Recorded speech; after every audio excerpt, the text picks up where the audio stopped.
right, so as you were saying, yes, scientific notation is represented as a factor times a power of 10. So it's a number times 10 to a power.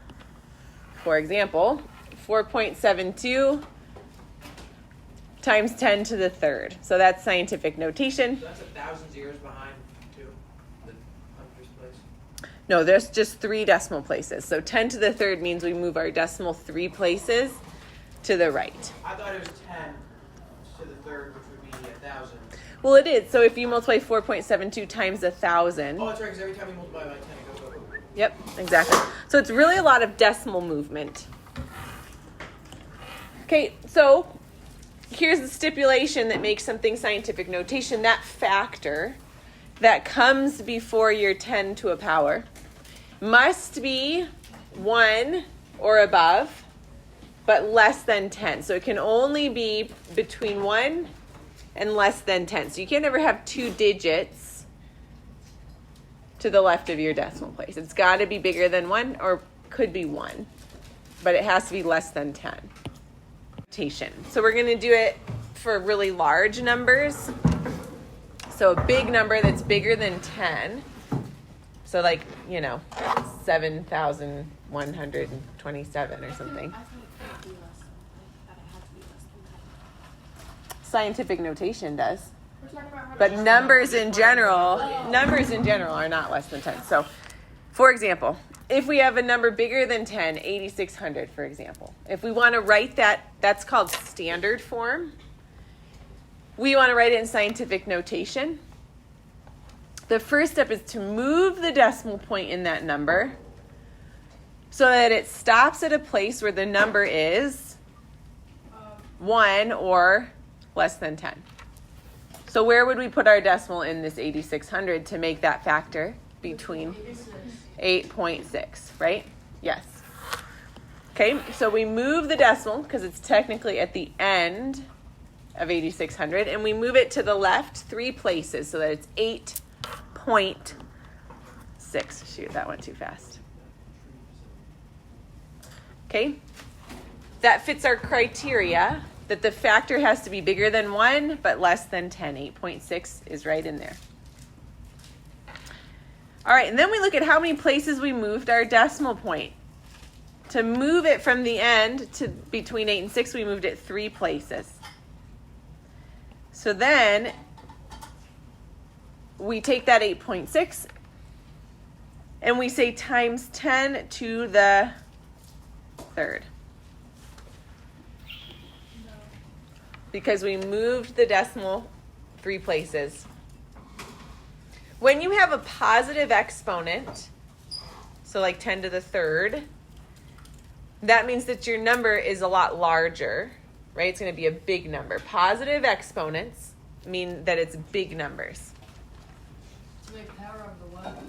Power of the places moved. So like because we moved 3 places, we do it to the power of 3. With a small number, so like a decimal, a really small decimal, such as 0.0024, and we can also write these in scientific notation. The steps are similar. First, move the decimal point to get a factor that is bigger than 1, bless you, but less than 10. So I would move my decimal point, and where would it stop? In between 2 and 4. Good. Oh gosh, it's just going way too fast. Okay. So we move our decimal point 3 places, in this case to the right, so that it stops between the 2 and the 4, because 2.4 is bigger than 1, but less than 10. And we make it times 10. In this case, we are moving our decimal to the right because this is a small number. So our exponent is negative. So can you write 10 to the negative third? Yes. No. So it is okay. I know we've been taught and we've been working on, not doing negative exponents, but for scientific notation, it is acceptable to have a negative exponent. Okay? So we would write this as 10 to a negative 3 power. And the negative exponent just means that your number is very small. It is going to be a decimal with a lot of zeros. Notation. If you move to the left from standard form to scientific notation, you'll have a positive exponent. That just means you're going from a big number to scientific notation, and your exponent is positive, like we just saw with 8,600. And on the other side of the coin, you'll have a negative exponent if you move to the right from standard form to scientific notation. You'll have a small decimal number that you're making scientific notation. 173 million, we're going to take this standard form and make it scientific notation. First of all, just thinking ahead, is our exponent going to be positive or negative here? Positive. Positive, because we have a really big number. So let's start by finding our factor. Where will my decimal point be to make this the right, the right number? 1.73. Don't lose any of the digits. So we'll move our decimal point from here. This is where it starts. 1, 2, 3, 4, 5, 6, 7, 8 places to get it to be 1.73. That fits our criteria. It's bigger than 1. It's less than 10. And then we're going to multiply that by 10 to the number of spaces we moved that decimal point, which was how many? 8. So 10 to the 8. Will it always be times 10? Yes, it'll always be times 10 to a power.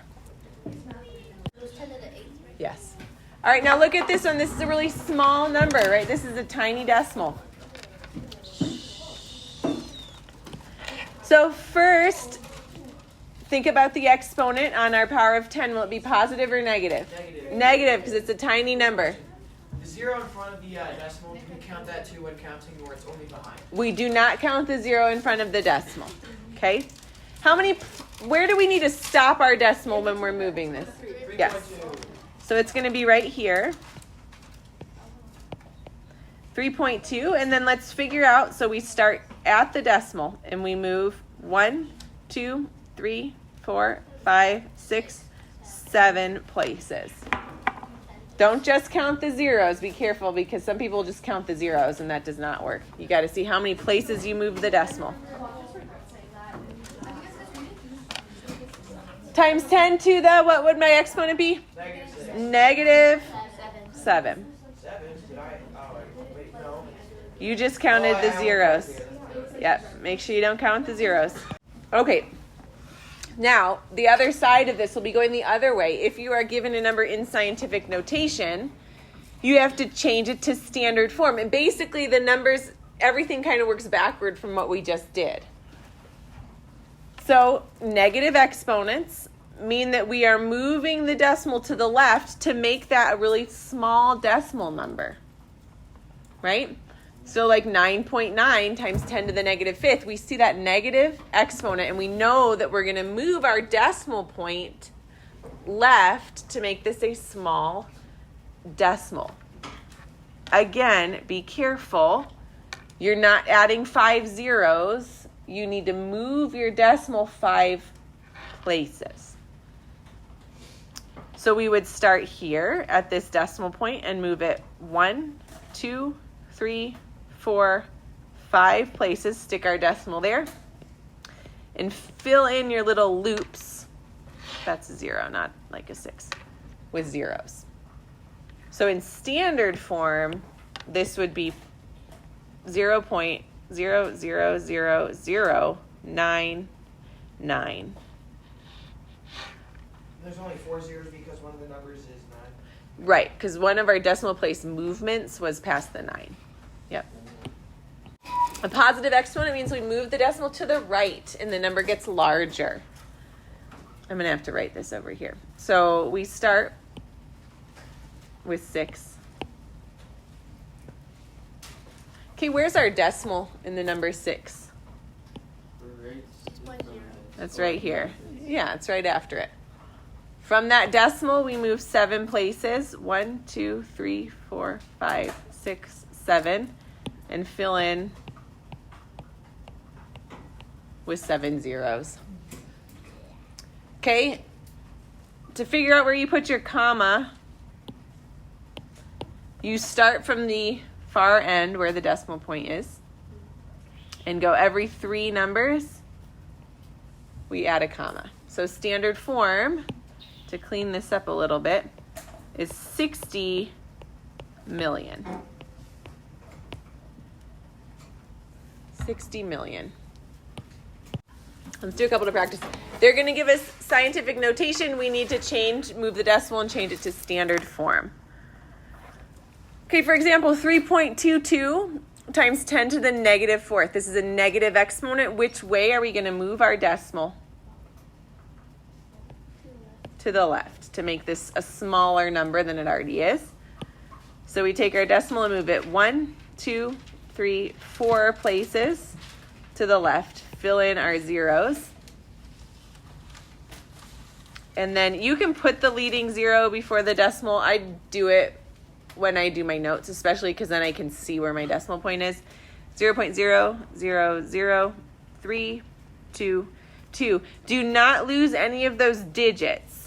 Like 322 need to still be there in your answer. You've just moved your decimal point to a different part of the number. 7.9 times 10 to the 5th. We see the positive exponent. We know that we'll move our decimal which direction? Right. To the right to make this a bigger number. Bigger than 7.9. It's going to get bigger than that. So we'll take 7.9 and we're going to move the decimal 5 places to the right. 1, 2, 3, 4, 5. Fill in the zeros. And then make sure we place our commas correctly. So start at the decimal. Every 3 digits, we'll put a comma. So 790,000 is our answer.